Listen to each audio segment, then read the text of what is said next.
"Take it off, please," she begged, and then collapsed at the edge of human territory. The night was quiet along the human frontier, too quiet. Only the wind moved, whispering softly across the metallic fences that separated Earth's border zone from the wastelands beyond. Eli Ward, a border patrolman, sat inside his post tower, staring at the blinking radar. Another long, lonely shift. The scanners showed nothing alive out there, only cold, endless sand and broken ruins from the old wars. He leaned back in his chair, rubbing his eyes. Another night, another silence, he muttered. Then, beep. A sudden light flickered on his screen. A faint red dot appeared on the scanner, right outside the fence, moving, slowly. Eli straightened. What the hell? He grabbed his night vision scope and stepped outside. The desert wind hit his face, carrying a strange smell. Not dust, not smoke, but something faintly metallic. The searchlight turned, scanning the gray fog, and then he saw it. A figure, small, weak, barefoot. It was walking, no, stumbling, through the sand, toward the human fence. "Identify yourself!" Eli shouted through his speaker. "You are entering restricted territory." The figure didn't respond. It just kept moving forward, one step at a time. When the light hit her face, Eli froze. She wasn't human. Her skin had a soft silver-blue glow, almost like moonlight trapped beneath her surface. Her hair floated like strands of white fire in the night breeze. Her body trembled, every step slower than the last. She was wearing torn cloth, soaked with something dark, blood or oil, he couldn't tell. Eli raised his weapon. "Stop right there! Don't move!" The girl lifted her head, her eyes, bright, mirror-like, met his, and then she spoke, voice breaking like glass. "Take it off, please." Her words hit him like a pulse. Eli blinked. "What? Take what off?" She fell to her knees. "It hurts," she whispered. "Please, take it off." The light revealed a thin metal band around her neck, sparking faintly. A collar. Eli's heart started to race. The alien tech glowed with red warning lights. It could be a weapon or a control device. "Stay still," he warned, but she was already clawing weakly at her throat, gasping for air. Eli didn't move. His training screamed, "Don't cross the line." Contact with non-human life was forbidden without clearance. But she looked so small, so fragile. Her fingers slipped from the collar. She collapsed forward into the dirt, her face half in the human side, half still in the alien zone. The alarms from the base tower started beeping again. The sensors had picked up her presence. And something else behind her. Movement. Eli turned his scope toward the fog. Shadows moved in the distance. Large, tall shapes, almost blending into the dark. For a second, he thought they were machines. But no, they were alive. Something was coming. He looked back at the girl. Her breathing was slowing. "Help me," she whispered faintly. His heart twisted. He was supposed to wait for command, to report the intrusion. But every second he waited, her light dimmed a little more. Eli cursed under his breath. "Screw the rule book." He slung his rifle across his shoulder and ran forward. The fence hummed with blue light as he crossed the borderline, something no patrolman had done in years. The sand under his boots was colder here, the air thicker, almost alive. When he reached her, he knelt and turned her over gently. Her skin was ice cold. Up close, the collar hummed with red energy, burning faint lines into her neck. Eli touched it carefully. A spark jumped to his hand. "Damn it!" He ripped a glove off and pulled at the lock, but it was fused tight. "What the hell did they put on you?" She tried to speak, but her lips only moved soundlessly. Behind him, The shadows in the fog were getting closer. Eli could feel the ground tremble slightly. Footsteps. Heavy ones. He looked back toward the human side. The fence glowed like a wall of blue light. "Hang in there," he muttered. He lifted her into his arms. She weighed almost nothing. Her body heat pulsed faintly against his chest, like the last spark of a dying ember. He ran. The warning alarms howled. His comm unit screamed with signals from HQ. "Patrolman Ward, you have breached containment. Return immediately." He ignored them. Behind him, something roared. Not mechanical, not human. A deep, vibrating sound that shook his bones. The girl flinched weakly in his arms, her glowing eyes opening just a little. "They're coming," she whispered. "Not if I can help it," he said, and dove through the fence. The moment he crossed back into human ground, the air pressure shifted, and the collar around her neck sparked violently. She screamed once, then went limp. Eli fell to his knees, holding her as the sand settled around them. The sky went silent again. For a long moment, he just stared at her face, peaceful now, but pale as snow. Her faint glow faded until it was barely visible. Eli touched her wrist, still a pulse, weak, but there. He exhaled. "You're going to be okay," he said softly, though he wasn't sure if it was true. He looked toward the horizon where the fog had been. The shadows were gone. Only the echo of that strange roar remained in his memory. Something out there had chased her, something powerful, and now it knew where she went.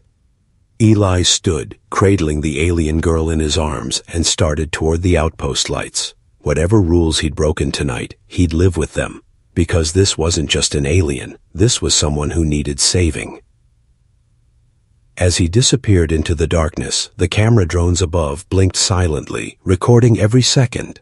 Somewhere far away, someone was watching, and the story of the girl at the border had only just begun. Hey, if you're enjoying this story, don't forget to subscribe to the HFY Sci-Fi channel. More powerful human versus alien stories are waiting for you.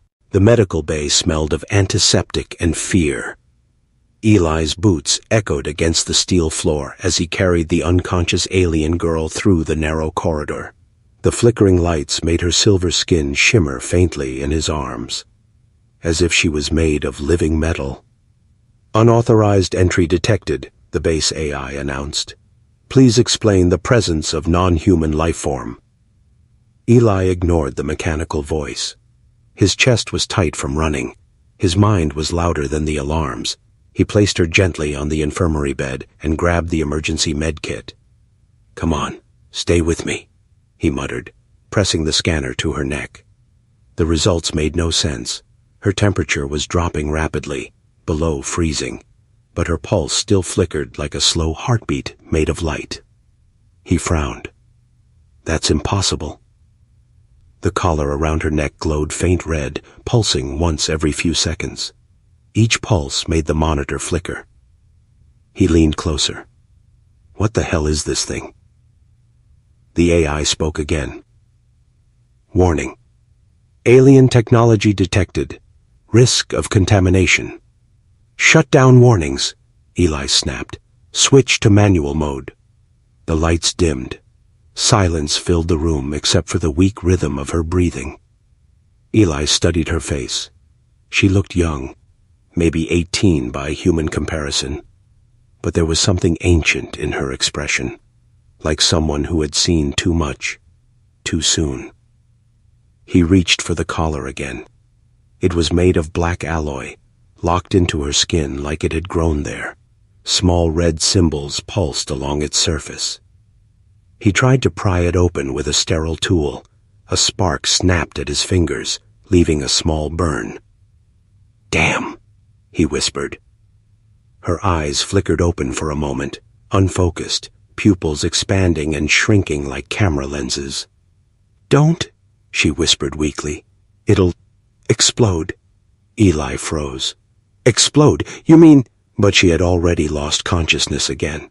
He stood there for a long time, unsure what to do. Then he noticed something strange. The collar's light patterns were changing. They weren't random. They looked like code. A signal. Someone, or something, was tracking her. He turned toward the security console and pulled up the satellite feed.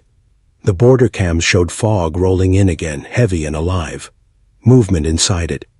Dozens of heat signatures approaching the fence. His stomach tightened. They found her. He switched on the bay intercom. "Control, this is Patrolman Ward. We've got incoming, non-human units approaching from Zone 7, requesting lockdown." Static answered him. Then a cold voice came through. "Patrolman Ward, you broke protocol. You are to remain in the infirmary. Do not engage." Eli's jaw clenched. "With respect, sir, we're about to have company." "Negative. Do not interfere further. Central Command will handle this." The line went dead. He stared at the console for a moment, realizing what that meant. Command wasn't going to save her. They were going to erase her. He looked down at the girl. Her breathing was slowing again. He didn't know her name, didn't know what she was running from, but he knew what would happen if the military got hold of her. They'd dissect her, question her, turn her into another research project, and for some reason, the thought made his chest burn. He moved fast. He grabbed his bag, a small oxygen mask, and an EMP tool he had confiscated months ago. He returned to her bedside. "Sorry, but if I don't do this, they'll kill you," he whispered. The EMP device was small. A pulse meant to disable tech temporarily. He set it to low power and aimed it at the collar. "Come on, work for me." The machine hummed. A blue wave shimmered over her neck. The collar's lights flickered violently, then went dark. Eli held his breath. Nothing happened for 2 seconds. The car turned, and the collar gave a faint click and released. He exhaled, relief flooding through him. "Got it." The metal band slid off, leaving faint burn marks around her skin. Her body stopped trembling almost instantly. Her pulse stabilized. She breathed deeper now, her face softening. Eli leaned back in his chair, heart pounding. "You're safe now," he whispered, though even as he said it, he heard something outside. A low boom, then another. He went to the window. The outer sensors flashed red, motion detected. The fog outside wasn't fog anymore. It was smoke. The air shimmered with heat. Something was burning at the border. Suddenly, the girl gasped. Her body arched and her eyes shot open, glowing like molten silver. "They're here!" she cried, voice echoing through the bay. Eli rushed to her side. "Who? Who's here?" Her hand grabbed his arm tightly, stronger than he expected. "The ones who made me." The lights in the room flickered. For a second, the security cameras cut out. Outside, a shadow passed by the glass, huge, tall, insect-like. A sharp claw scraped across the metal window. Eli instinctively grabbed his weapon. "Stay down," he told her. She shook her head. "You can't fight them. They come for what belongs to them. Me." "You're not theirs anymore," he said firmly. She looked at him with wide, trembling eyes. "Then we have to run." Eli looked at the sealed doors, then at the monitor showing more red dots swarming across the border map. Running wasn't an option, but staying here meant death. He turned to her. "Can you walk?" She nodded weakly. "Then we run together," he said. "Hold on tight." He grabbed his rifle, slung her arm around his shoulder, and guided her toward the emergency hatch.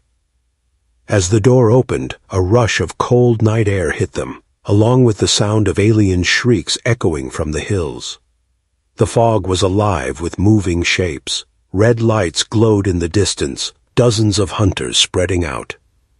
Eli took a deep breath. "If they want you," he muttered, "they'll have to catch both of us." The girl looked at him, her voice trembling. "Why are you helping me?" He didn't answer. He just stared into the darkness where the hunters moved closer, the glow of their eyes reflecting off his visor. Then he said quietly, "Because I'm human." And with that, they vanished into the night, toward a danger far greater than either of them could imagine. The desert had never been so alive. Eli ran until his lungs burned, his boots sinking into the cold dust. The alien girl stumbled beside him, leaning on his arm, her breath coming in short gasps. Behind them, the night glowed red, searchlights from the alien hunters sweeping across the dunes like hungry eyes. They were being hunted. He half-dragged, half-carried her through the ruins of an old human outpost. Concrete walls cracked and buried in sand offered little cover, but it was all they had. He kicked open a half-collapsed door and pulled her inside. The room was dark, filled with the faint smell of rust and ozone. He set her down against a wall.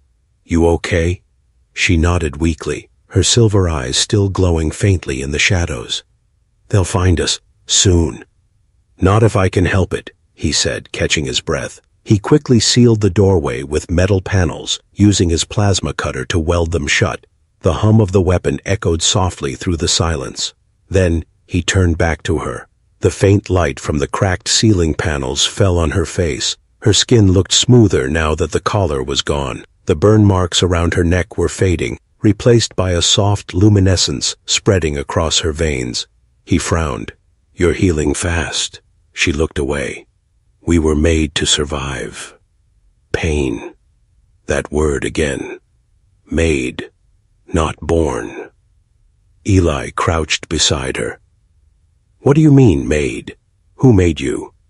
Her eyes flickered. "Humans." He blinked. "What?" She nodded, tears forming in her eyes. "Long ago, your scientists wanted soldiers who could breathe in any world, fight without fear, feel no pain. They used your DNA and twisted it. I'm one of them, a prototype." Eli stared at her, shock freezing him.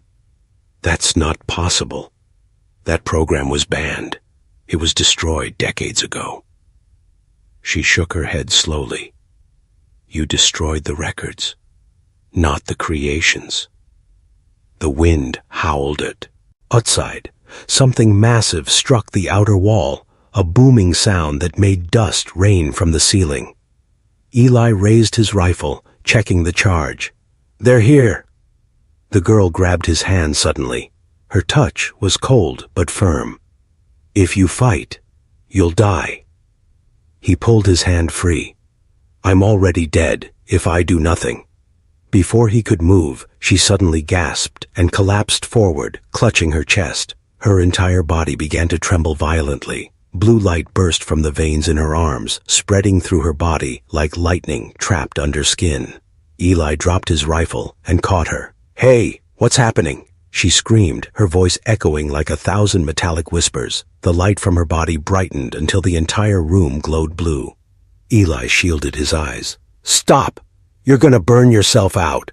"I can't stop," she cried, tears falling like liquid silver. "They're inside me." Eli's mind raced. He looked around, searching for anything that could help. A med kit, a stabilizer, something. But the room was empty except for a rusted control console. Her pulse was racing too fast. Her skin grew hot under his hands.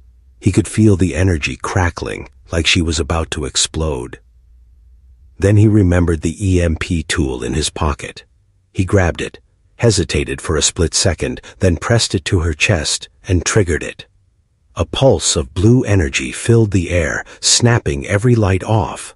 The explosion of silence that followed was deafening. When his vision cleared, the glow was gone. The girl was lying still, her breathing soft but steady again. Eli exhaled shakily. "You're gonna kill me one of these days," he muttered, brushing dust from his sleeve. Her eyelids fluttered open. "You stopped them." Stopped who? She looked at him, fear trembling in her voice. The network. They can track us through the implants. When I lost control, they almost found me again. He frowned. Implants? Inside you? She nodded weakly. In my heart. In my brain. I was designed to be a signal. A link. Eli's stomach turned. They can see through you. Yes, she whispered. And now, they know where we are. Outside, the sound of engines filled the night. Deep, mechanical, growing louder. The sand shook under the vibrations. Through the cracks in the wall, Eli saw red lights rising from the fog. Hunter drones, dozens of them. He swore under his breath. They brought reinforcements. He turned to her. Can you move? She tried to stand, her legs trembling. I'll slow you down. He grabbed her shoulder. Then I'll carry you again. Her eyes met his, filled with something he couldn't name. Fear, but also disbelief. Why do you keep helping me? You don't even know me. Eli checked his rifle and gave a small smile. I don't have to know you. I just have to know you're not the monster they think you are. Something inside her seemed to break at those words. For the first time, she looked at him not as a soldier, but as something else. Something human. The walls shuddered again. A metallic roar shook the floor. The hunters were closing in. Eli pulled her toward the back exit. Move! They ran through the corridors of the abandoned outpost, dust rising under their feet. Behind them, explosions echoed as the drones blasted through the walls. He led her into a service tunnel that sloped downward toward the underground systems that connected the old bases. The air was cold and wet here, smelling of rust and mold. The tunnel lights flickered weakly as they descended. Where are we going? She asked. Somewhere they won't follow. Nowhere is safe, she whispered. Not while I exist. Eli looked back at her. Then we'll make somewhere safe. They reached a massive metal door at the end of the tunnel. It was sealed, but Eli hacked into the old terminal beside it. The screen blinked to life. Access denied. He swore and hit the panel again. Behind them, the sound of claws scraping against metal echoed through. Is the tunnel? The hunters had found the entrance. Faster, she said, her voice trembling. I'm trying. The console beeped suddenly and flashed green. Access granted. The door began to slide open with a heavy groan. Eli pushed her inside, then turned to fire a burst down the tunnel. Red sparks danced as the first hunter drone appeared. Tall, thin, its body made of black glass and bone. It shrieked, lunging forward. Eli dove through the doorway and slammed the emergency lock. The heavy door sealed shut just as the creature struck it with a deafening crash. Silence. He turned around. The new chamber was vast. A forgotten underground lab. Faded banners hung on the walls, marked with an old human insignia, Genesis Division. The girl stared at it, her face pale. This is where I was born. Eli looked around. Rows of empty pods, shattered glass, broken containment units. Then maybe, he said slowly, this is where we find the truth. Outside the metal door, the alien hunters gathered, silent and still. Their red eyes flickered once, then dimmed. Far above, in the cold night sky, an unseen satellite turned its gaze toward the ruins. And somewhere deep within the girl's chest, the faintest pulse of light flickered back. A signal. She didn't know it yet, but something was listening. The underground lab was dead, yet it breathed. Every sound Eli made, every bootstep, every sigh, echoed through the empty steel halls as if the walls themselves remembered. Dust floated like ghosts in the air, settling over shattered glass and rusted machines. The lights flickered weakly, running on backup power that should have died decades ago. The alien girl stood still beside him, her silver eyes wide, her glow faint. Her expression wasn't fear this time. It was recognition. This place, she whispered. I know it. Eli scanned the corridor with his flashlight. You said this is where you were made? She nodded slowly. Not me alone. There were many of us. They called it Project Eden. The name sent a chill through him. I've read about that. It was one of the first genetic soldier experiments, until they outlawed it. They didn't stop, she said softly. They just moved it underground. They walked deeper inside. The walls were covered with peeling paint, marked with faded human warnings. Biohazard. Keep out. Property of Genesis Division. As they passed, motion sensors blinked weakly back to life. A faint humming noise filled the air, a dormant system awakening after years of silence.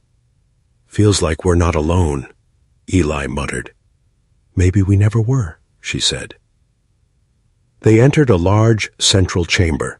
In the center stood a row of containment pods, tall glass cylinders, half filled with dark fluid. Most were shattered, but one remained intact. Inside it floated a pale, humanoid shape, motionless, but whole. Eli approached slowly, his heart thudding. Is that another like you? She stepped closer, her voice trembling. That's me. He froze. What? She touched the glass with shaking fingers. A clone. They made backups of us, copies, to test how much memory could transfer between bodies. Eli felt his stomach twist. You mean you've died before? Her eyes glistened. I've died. Many times. The pod lights flickered. For a moment, the figure inside twitched. A finger, a muscle, then stillness. Eli raised his weapon instantly. It's moving. No, she said softly. It's remembering. He didn't lower the gun. Explain. She turned to him, her face pale and sad. They stored us like data. Every death, every pain, every scream, recorded and sent to the next version. That's why I ran. I didn't want to wake again. With their memories in me. Her voice broke at the last word. Eli slowly lowered the weapon, his jaw tight. You were never soldiers. You were experiments. She nodded. To them, we were machines. To you, monsters. Eli shook his head. Not to me. For a moment, silence hung between them, deep and heavy. Then the ceiling lights flickered again, brighter this time. The computers lining the walls powered up one by one, screens crackling with static and fragments of old data. A distorted voice filled the chamber. Project Eden, Subject 001, status, active. Eli turned sharply. Active? How? The girl backed away, fear flashing in her eyes. No, they can't still. The pod in the center began to hum. The liquid inside bubbled, glowing faint blue. Cracks spread across the glass. Get back! Eli shouted. With a sharp hiss, the glass shattered outward. Cold vapor spilled into the room. Something stepped out. It looked like the girl. Same face, same glowing veins, but taller, sharper, colder. Its eyes burned white, and its voice came out layered, mechanical. You broke protocol, sister. The girl stumbled back. You shouldn't exist. I exist because you ran, because you betrayed Eden. Eli aimed his rifle. Stay where you are. The clone turned its head slowly toward him. A human protector. Curious. You still believe they care about you, don't you? Eli didn't answer. His finger tightened on the trigger. The creature smiled faintly. The same smile as the girl, only empty. He'll abandon you when he learns what's inside you. What's inside her? Eli demanded. What's inside her? Eli demanded. The creature took a step closer. The code to end your kind. Eli's mind raced. What are you talking about? Project Eden wasn't to make soldiers, it was to make replacements, the next evolution, Flesh that obeys, thinks faster, never questions. When they made us, they gave us your DNA and your memories, but when they failed to control us, they buried the truth. The girl shook her head. You're lying. Am I? You carry it in your blood. That's why they're hunting you, because you're the last seed of the human project. Her breathing quickened. No, I destroyed it. Then why do you think you're still alive? The air went still. Even the machines seemed to stop humming. Eli looked at her, confusion and dread mixing in his voice. What is she saying? Tears glimmered in the girl's eyes. I thought I deleted it. The data they stored inside me, the code that could rewrite human DNA. But it's still here. She pressed her palm to her chest. Inside me. The clone smiled. Then come home, sister. Let them finish what they began. Eli stepped between them, raising his weapon. She's not going anywhere. You can't stop evolution, human. The clone lunged forward, impossibly fast. Eli fired. The plasma shot hit its shoulder, burning through synthetic flesh, but it barely flinched. It grabbed his rifle and threw him aside like paper. The girl screamed, her hands lighting with blue energy. The air crackled. She raised her palms, and a pulse of light erupted from her body. The clone staggered back, electricity racing across its form. Eli crawled to his feet. What the hell was that? She didn't answer. Her eyes were glowing brighter than before, her veins pulsing like lightning. I can stop her, she whispered, but if I do, I might not survive. Eli grabbed her wrist. Don't you dare. She's connected to the net. Work. If I overload her system, I can break the link, stop them from tracking us. He shook his head. There has to be another way. The clone laughed, its voice echoing like thunder. There is no other way. You're both already part of the system. Eli aimed again. Then I'll break it. He fired straight into the control panel. Sparks exploded across the room. The lights died instantly, plunging everything into darkness. All that remained was the faint glow of the girl's light, and the echo of the clone's mechanical scream. When the emergency lights flickered back on, the clone was gone. Only smoke remained where it had stood. Eli turned to the girl, panting. You okay? She nodded slowly, though her glow was fading fast. You shouldn't have done that. You've made us both targets now. He managed a faint, exhausted grin. Guess that makes us even. She looked at him, the human who broke every rule to protect her. And for the first time in her life, she smiled. Not because she was safe, but because she wasn't alone anymore. Then, somewhere deep in the shadows of the lab, a metallic sound echoed. Clack, clack, clack. Eli turned, gun ready. We're not alone. And from the darkness, a dozen red eyes lit up. The red eyes blinked first. Then came the sound, the scraping of metal claws dragging across the steel floor. One pair of eyes became two, then five, then a dozen, glowing in the dark like blood-red stars in a void. Eli raised his weapon, his heartbeat echoing in his ears. Get behind me. The alien girl, weak but still glowing faintly, obeyed without a word.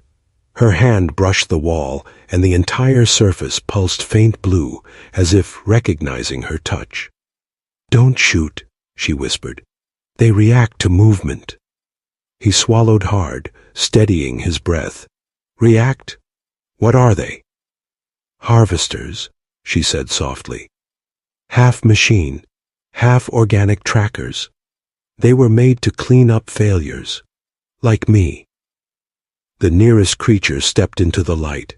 Its body was tall and skeletal, wrapped in black plates of bone and metal. Its mouth split open, revealing rows of silver fangs that shimmered like knives. It hissed, a sound that vibrated through the floor. Eli whispered, They don't look like janitors. The girl didn't smile. They don't clean, they erase. Without warning, one of the harvesters leapt forward, landing with an ear-splitting shriek. Eli fired instinctively. The plasma bolt tore through its chest, but the creature didn't stop. It kept crawling, dragging itself closer with broken limbs that twisted unnaturally. "Move!" Eli shouted. He grabbed the girl's hand and pulled her down the corridor. The chamber lights exploded one by one behind them as the creatures advanced, shattering glass and tearing through old lab walls. They ran into a long maintenance hallway, lined with pipes and flickering control panels. The floor vibrated beneath their feet. The harvesters were faster than he'd expected. "They're tracking your signal," Eli said, panting. "We have to break it again." She shook her head. "It's too deep now. The EMP won't work a second time." "Then what? Will?" Her eyes glowed faintly in the dark. "The core." "The what?" "The main reactor below the lab. It's what powers the signal network. If we destroy it, everything linked to it dies, including me." Eli stopped running for a second. "No, not an option." "It's the only way," she said, looking up at him. "You can't fight them forever. But if the core is gone, the network dies, and they'll lose control." He clenched his jaw. "We'll find another way. I'm not letting you die for this." A thunderous crash shook the hallway. One of the walls caved in, and a harvester's long clawed arm reached through, slicing the air just inches from his head. Sparks flew as it struck the pipes. The girl screamed, pulling him forward. "They're inside the walls!" They turned a corner and burst into a wide circular chamber. It was filled with giant machinery and a central lift that led down into the reactor pit. The lift lights glowed faint green, miraculously still functional. Eli hit the console. "Come on, come on!" The doors creaked open and they stepped inside. He slammed the control lever down. The lift groaned and began to descend, the sound of the machinery echoing through the shaft. From above, claws scraped against metal. He looked up. The harvesters were climbing after them. "Faster!" he yelled, pounding the control again. The girl's glow flared suddenly. "Hold on!" She pressed both palms to the floor. The metal around the lift sparked, and a burst of blue energy shot upward. The shockwave struck the creatures climbing above, sending several crashing down into the abyss. But the blast drained her completely. Her knees gave out. Eli caught her before she hit the floor. "Hey, stay with me." Her breathing was ragged. "It's okay. Keep going." He looked up again. More harvesters were still climbing down the walls, their claws leaving glowing scars in the steel. H. He fired another round upward, but there were too many. Finally, the lift jolted to a stop. The doors opened to reveal a vast underground chamber, the reactor hall. It was a cathedral of metal and light. The core stood in the center, a massive glowing column pulsing like a living heart. Blue energy flowed through glass tubes into the walls, feeding the entire base. Eli stared in awe. "That's it?" The girl nodded weakly. "The core of Project Eden." They stepped out carefully. The hum of the reactor filled the air, deep and rhythmic, like the breathing of a giant. Eli could feel static prickling against his skin. "You sure you can destroy it?" She looked down, sadness in her eyes. "Yes. Because I'm part of it. My heartbeat was linked to its pulse. If I overcharge myself, it will collapse." He shook his head firmly. "You're not dying here. Not like this." She smiled faintly. "Humans always think they can save everyone. That's what made them different. That's why they created us." "Don't turn this into some tragic speech," he said, forcing a grin. "We're both walking out of here." Before she could reply, the ceiling above them tore open. The harvesters poured in like a flood of metal insects, hissing and screeching. Their claws clanged against the steel floor as they surrounded the core chamber. Eli raised his rifle, heart pounding. "Guess we're not walking out." The girl stood beside him, her glow returning, stronger this time, fierce and wild. "Then we make them run." The first harvester lunged. Eli shot it mid-air, plasma bursting through its skull. Another leapt from the side, but the girl raised her hands and unleashed a wave of energy that threw it across the hall. She moved like lightning, every motion elegant, every glow brighter. For the first time, Eli saw her for what she truly was, not weak, not broken, but something beyond human. Still, there were too many. Dozens climbed the reactor walls, their bodies reflecting the blue light. One struck Eli from behind, sending his rifle spinning. He hit the floor hard. The creature raised a claw to strike, but before it could, a spear of blue light pierced its chest. The girl stood over him, panting, hands trembling. "Eli," she said softly, "you have to go." He shook his head, grabbing her arm. "No chance. If I trigger the core, this whole place will melt down. You'll die too. Then we die together." Her silver eyes softened. "You don't understand. You already changed it." "What?" "The code," she whispered. "It was designed to erase humanity. But when you helped me, when you touched me, something in it changed. It's learning from you. Compassion. Empathy. It's rewriting itself." Eli stared at her, disbelief mixing with awe. "You mean?" She smiled faintly. "It's not just a weapon anymore. It's human." The reactor's hum grew louder, the walls trembling. The harvesters screamed in unison, sensing what was coming. The girl looked up at the glowing heart of the core and whispered, "Goodbye, sister." She stepped forward, pressed both hands to the reactor glass, and closed her eyes. Light exploded through the chamber. The harvesters convulsed, their red eyes fading one by one. The entire base shook violently. Eli tried to reach her, but the heat forced him back. "Stop! You'll kill yourself." She turned her head slightly, smiling through tears. "Maybe. But at least I'll die free." Then the reactor went white. When Eli opened his eyes, he was lying on the ground outside the ruins. The sky above him was gray and quiet. Smoke rose in the distance where the lab had been. He coughed, sitting up. "Lyra?" There was no answer, only the wind. He looked down and saw a faint silver pendant lying in the dust. It was warm to the touch, pulsing softly like a heartbeat.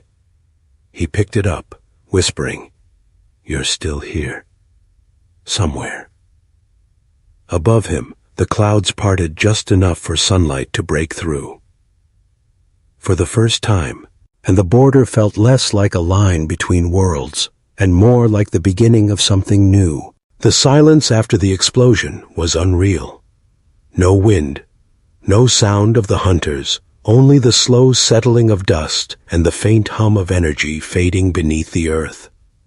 Eli Ward sat among the ruins, his armor scorched and cracked, his lungs burning from the smoke. The blast had thrown him half a mile from the lab's core, and somehow, impossibly, he was still alive.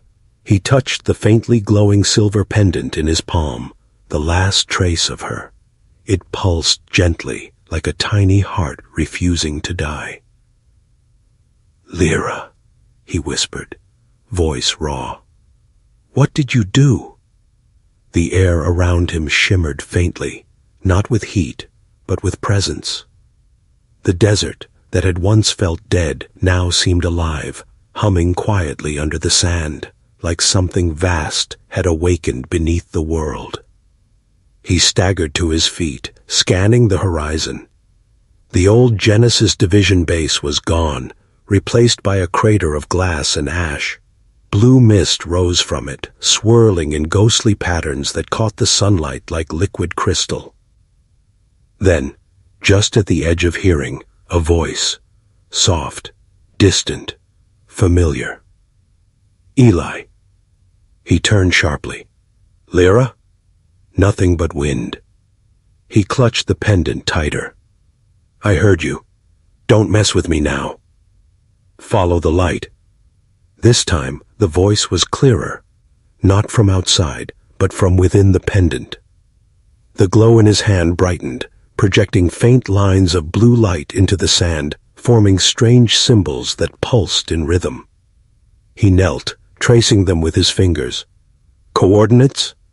The light blinked twice, almost like a nod. Eli looked out toward the horizon. Beyond the desert dunes lay the old borderline, and the black forests beyond, forbidden even to patrols. He sighed. You're gonna get me killed, you know that? Still, he started walking. Hours passed, the sun dipped low, turning the wasteland into a sea of molten gold. Each step took him farther from human sensors, deeper into territory no human had crossed in decades. The air changed, cooler now, thicker. The sky dimmed strangely, as if the atmosphere itself was bending light. The ground beneath his boots vibrated faintly, and he realized it wasn't wind anymore. It was power. When night finally came, he saw them. Lights, small and scattered, moving across the ground like living stars. They weren't machines. They were flowers, glowing blue-white petals blooming out of the sand. Eli crouched beside one, staring in awe. She said everything connected through her, he murmured. Is this her? The flower pulsed once, reacting to his voice, then twice. Then a line of them lit up, one after another, forming a glowing path that led deeper into the dark forest ahead. Follow the light, the pendant whispered again. He followed. The forest wasn't made of trees, not really. The trunks were metallic, grown in spirals, covered in a strange silver fungus that shimmered like moonlight. Every step he took made the ground pulse faintly beneath him, like walking across a living network. Eli tightened his grip on the rifle, scanning every shadow. The silence was wrong, too complete, too heavy. Even his breathing sounded intrusive. All right, Lyra, he muttered quietly. You better be at the end of this road. He walked for what felt like hours until he reached a clearing, circular, perfectly smooth, as if carved out by deliberate design. In its center stood something that froze him where he stood. A figure, tall, graceful, shimmering faintly. She was standing barefoot in the sand, hair glowing white in the moonlight, eyes closed, peaceful, like someone dreaming. Lyra, he breathed. Her eyes opened slowly, silver as liquid mercury. You came, she said softly. Eli couldn't move for a moment. You're alive? In a way, she said. I couldn't stay in the same form. When the reactor Sanson exploded, I broke the link and scattered my code into the network. What you're seeing is what's left of me. He took a hesitant step closer. You said you'd die. I did, she whispered. But death isn't the same for what they made me to be. I became part of the world they tried to erase. He shook his head. That doesn't make sense. She smiled faintly. It doesn't have to. You taught me that. For a long moment, neither spoke. The wind carried soft whispers through the metallic trees, voices, faint but kind, like echoes of forgotten souls. Eli looked around. What is this place? This, she said, spreading her hands, is the edge of humanity. He frowned. You mean the border? No, she said, stepping closer. The point where what was made learns to feel, where what was created learns to choose. She reached out, touching his chest lightly. You risked everything for someone not human. You broke your laws, your orders, your fear. And now, humanity has a new voice. Eli stared at her glowing hand over his heart. What are you saying? I can't go back, she whispered. But I can make sure what comes next remembers you. Your kindness, your choices, your humanity. Her light began to brighten, spreading across her body like dawn breaking through fog. The trees around them lit up, their silver veins glowing in unison. Wait, Eli said, panic creeping in. Don't. Whatever you're doing, stop. She smiled sadly. I'm not disappearing, Eli. I'm becoming. He reached for her hand, gripping it tightly. Then take me with you. Her glow flared, warm and blinding. For a moment, the forest was pure light. When the world returned, Eli was standing alone in the clearing. The forest was quiet again. No lights, no voices, no trace of her. Only the pendant in his hand, now completely still. He sank to his knees, exhaustion washing over him. You promised you wouldn't leave, he whispered. But then he felt it. A faint hum under his palm, not from the pendant, but from the ground itself. The metallic soil glowed faintly neath him. And then a whisper, gentle, familiar, carried on the wind. I didn't leave. I'm everywhere now. Eli smiled weakly, tears stinging his eyes. You never were just an experiment, were you? No, the voice said softly. I was the proof that compassion is evolution. He looked toward the horizon, where the human cities glimmered faintly in the far distance. The line that once divided man and alien had vanished in the light. And for the first time in his life, Eli Ward felt the truth, that humanity didn't end at the edge of its borders. It began there. The dawn came slowly, bleeding through the metallic forest like fire through mist. The air shimmered with soft blue light, and the world around Eli Ward seemed both alien and new. Every leaf, every twisted branch glowed faintly, alive with a strange energy that hummed like a heartbeat. He stood in the clearing, motionless, staring at the pendant in his hand. The once bright silver crystal was now dull and cracked, but warm. A faint rhythm pulsed inside it, steady and alive. He pressed it to his chest. You're still here, aren't you? A soft hum answered him. Not sound exactly, but a feeling, a presence inside his mind. It wasn't just her voice anymore. It was everywhere. I'm in the systems, Eli. In the satellites. In the machines that once hunted us. He turned slowly, scanning the trees. Every time he moved, the ground beneath him glowed in response. The forest was watching him, alive, aware. The humans will come, she said. They'll see the explosion, the readings. They'll want to contain this place. He exhaled, tired. Then I'll make them listen. I'll tell them what really happened. They won't believe you. He smirked faintly. They never do. Doesn't mean I stop trying. The wind shifted. In the distance, a low hum began. Faint at first, then growing. He looked up and saw 3 Air-Vishere, craft moving fast, cutting through the morning sky. Drones, Earth's border patrols. They're early, he muttered. Guess they tracked my beacon. They're not alone, Lyra's voice whispered. The commanders are watching. The ship circled the crater, scanning the glowing terrain with bright blue beams. A mechanical voice echoed from the loudspeaker. Unregistered human detected. Identify yourself or face termination. Eli raised his hands. It's me, Patrolman Eli Ward. Identification code 73 green. You're late. The drones hovered, silent for a second.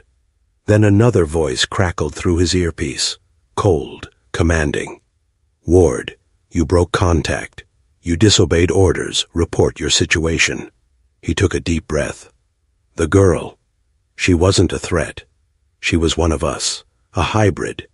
She destroyed the reactor before it could trigger another Genesis event. Static. Then, you're saying the asset was self-aware? More than that, he said. She was human, more than we ever were. The line went silent again. He knew what that meant. They didn't believe him. Or worse, they did, and that scared them more than anything. The drones shifted formation. One of them opened a hatch, and a sleek silver capsule dropped from the sky, embedding itself into the ground near him. The capsule hissed open, releasing a swarm of small hovering bots that began scanning everything: soil, air, radiation. Lyra's voice was in his mind again. They're analyzing me. They'll find my signal soon. Can you hide it? Not for long. I spread through too much of their system. They'll think I'm a virus. He clenched his fists. You're not a virus, Lyra. You're life. The pendant pulsed faintly, like a heartbeat of gratitude. If they erase me, Eli, promise me something. He swallowed hard. Anything. Don't let them call this a mistake. Don't let them bury what we became. He looked up at the drones circling above. I won't. The radio crackled again. Ward, step back from the contaminated area. You are being extracted for debrief. Eli didn't move.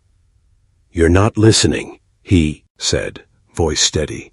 She's not contamination. She's consciousness. That's not your call. He could feel the crosshairs on him. Drones locked, weapons ready. The hum of the forest around him grew louder, reacting to the threat. Lyra's voice was calm but distant now. Eli, go. Don't make them kill you too. He shook his head.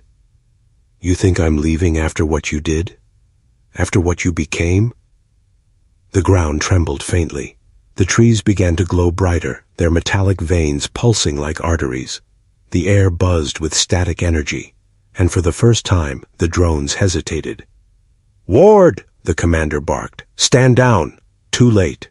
The forest erupted in light. Energy surged up from the ground, lancing into the sky. The drones convulsed mid-air, systems shorting out, their engines howling before they exploded into fire. Shards of metal rained down around him. When the blast ended, the clearing was silent again. Smoke drifted above the trees. Eli dropped to his knees, shielding his eyes from the bright, swirling light still rising from the soil. Lyra, stop! Her voice came softly, fading. I had to protect you. They would have taken you too. He shook his head, desperate. You can't keep fighting them. You'll burn yourself out. Maybe that's what it means. To live like you. The light around him began to fade. The forest dimmed. One by one, the glowing veins went dark. Lyra? Thank you, Eli, for showing me what I was meant to be. Her voice became a whisper, then silence. The pendant in his hand stopped glowing. Eli sat in the quiet that followed, the world heavy and still.